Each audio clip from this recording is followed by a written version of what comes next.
I remember sitting there once the nurse had told my mum, and I just sat there and like loads of questions went through my head. Like I didn't know what to think because a 7-year-old doesn't expect to sit in the hospital and be told that she's got a skin condition which she could have for the rest of her life. And I just kind of sat there like, this is going to entail on my whole life. I could have it for the rest of it. And like people are going to think it's ugly and horrible. Like I'm going to lose so many people because of it.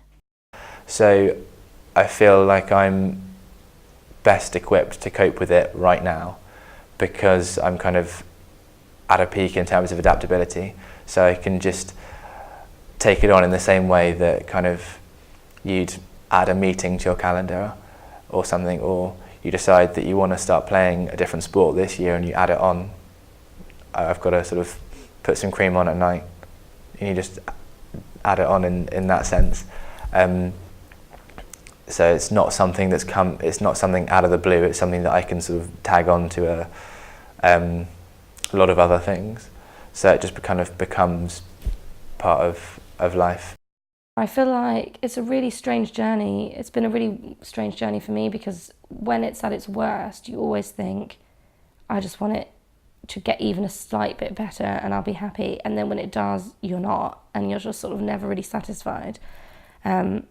Because you're always looking at other people whose skin, for some reason you're always comparing yourself to people whose skin seems to be seemingly perfect. And with me, because of my skin tone being quite tanned, when my psoriasis went, I was left with lots of hyperpigmentation. So I found myself kind of even being frustrated at that. One of the things that I've always had is the doctors going, right, here's your creams, and you have to put them on twice a day, every day. You have to use these certain shampoos, these certain soaps, and everything like that, and you have to use them. And I think while obviously they know exactly what they're talking about, it can be difficult to do exactly what they say. Like I probably should be putting my creams on twice a day, every day, but I only put it on once a day because I literally don't have the time in the morning to put them on in the morning. And if I did put them on in the morning, then my skin would not feel very nice, like it would feel greasy.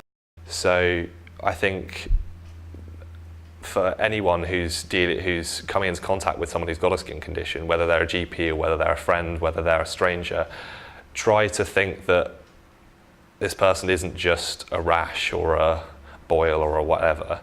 They are a person who happens to have this quite inconvenient problem with their skin, and they'd much rather you treated them as the person they are than just the skin condition.